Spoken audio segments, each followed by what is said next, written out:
E aí, beleza?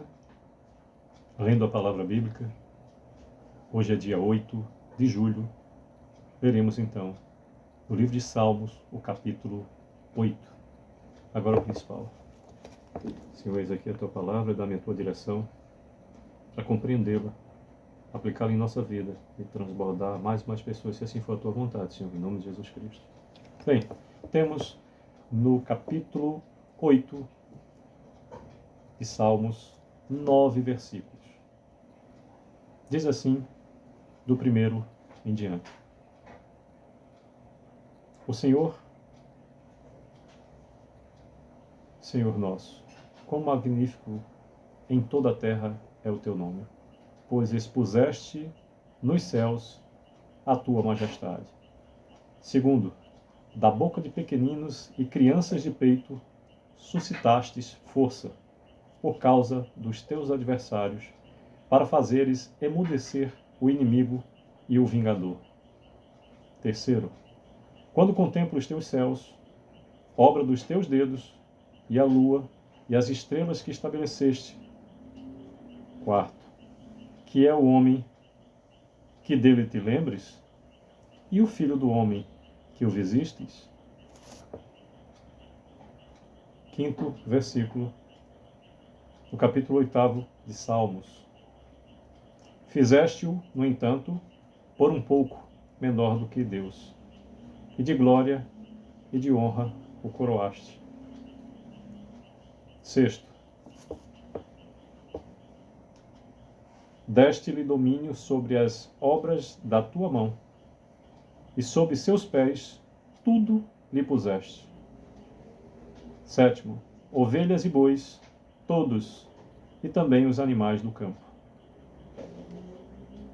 Oitavo, as aves do céu e os peixes do mar, e tudo o que percorre as sendas dos mares. O nono versículo do 8º capítulo do livro de Salmos diz assim: Ó Senhor, Senhor nosso, quão magnífico em toda a terra é o teu nome. Bem, em todo o capítulo, nos 9 versículos, o salmista declara, narra a glória divina e a dignidade do Filho do Homem. Bem, temos aqui o lembrar do capítulo 1 de Gênesis, a partir do versículo 26. Recomendo a leitura. Ali fala da verdadeira identidade nossa, tal qual é contemplada nesse 8º capítulo de Salmos. O Senhor nosso Deus, ó Senhor nosso Deus, ó Senhor, Senhor nosso, quão magnífico em toda a terra é o teu nome, pois expusestes nos céus a tua majestade. É o primeiro versículo. O último encerra: ó Senhor, Senhor nosso, quão magnífico em toda a terra é o teu nome. Ele começa dando glória àquele que merece glória e conclui o capítulo dando glória a quem merece.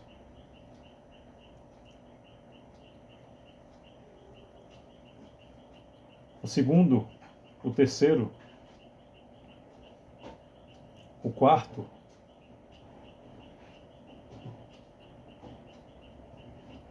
diz assim: da boca de pequeninos e crianças de peito suscitasse força por causa dos teus adversários, para fazeres emudecer o inimigo e o vingador. Ou seja, o Senhor usa quem aparentemente não teria nem condição de participar da guerra. O Senhor, nosso Deus, não escolhe os preparados. Ele prepara os seus escolhidos. Quando contemplo os teus céus, obra dos teus dedos, e a lua e as estrelas que estabeleceste, que é o homem que dele te lembres, e o filho do homem que o visites?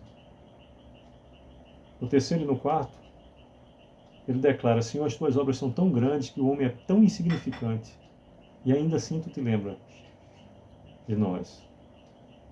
No quinto, narra exatamente a lembrança do capítulo 1 de Gênesis, a partir do versículo 26. Fizeste-o, no entanto, por um pouco menor do que Deus, e de glória e de honra o coroaste. Gênesis capítulo 1, versículo 26. E disse Deus: façamos o homem à nossa imagem e semelhança. E assim nos fez. O sexto, voltando ao quinto para lembrar: fizeste-o, no entanto, por um pouco menor do que Deus, e de glória e de honra o coroaste. Deste-lhe domínio, no sexto diz assim: sobre as obras da tua mão, e sob seus pés tudo lhe puseste. Ovelhas e bois todos, e também os animais do campo, e as aves do céu, e os peixes do mar, e tudo que percorre as sendas dos mares.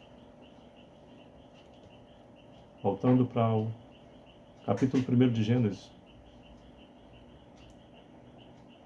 Disse Deus: façamos o homem à nossa imagem e semelhança, para governar sobre todas as coisas da terra, submissos apenas ao Deus que o criou. Então Deus deu ao homem o domínio sobre todas as coisas da terra, submisso apenas a Ele que o criou, ao Deus que o criou. E para quê? Para viver conforme o seu propósito nas nossas vidas. E fecha dizendo: ó Senhor, Senhor nosso, quão magnífico em toda a terra é o teu nome. A glória divina e a dignidade do Filho do Homem. Deus amou o mundo de tal maneira que deu seu Filho unigênito, para que todo aquele que nele crê não pereça, mas tenha vida eterna. Vida eterna garantida por Cristo Jesus. Se você é leigo nessa história, entre aspas, do Filho de Deus, dos porquês, saiba que ele passou por tudo o que passou.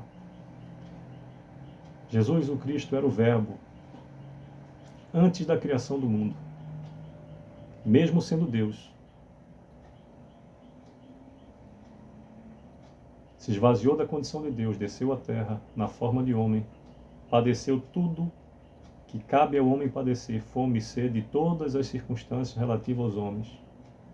E mesmo na condição específica de homem, foi o único que se manteve perfeito.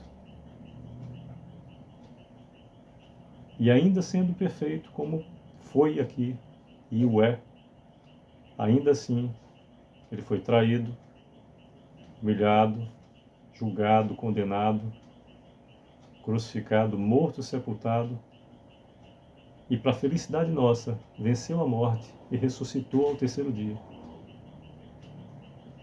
Fez cumprir tudo o que os profetas acerca dele tinha sido dito e que constavam nas Sagradas Escrituras. Comprou a preço de sangue divino, o dele pagou e remiu todos os pecados da humanidade com um só sacrifício. Naquela época, sacrificava-se animais. Ele foi o Cordeiro perfeito que pagou todos os pecados do mundo, livrando-nos, aqueles que aceitam como único e suficiente Salvador, da condição de servos e escravos do pecado, nos elevando à condição de servos e filhos do Deus Pai Todo-Poderoso. Que a gente consiga enxergar o tamanho desse sacrifício e honrá-lo. É o que desejo. Que Deus nos abençoe e proteja, nos dê a sua direção em todo o tempo.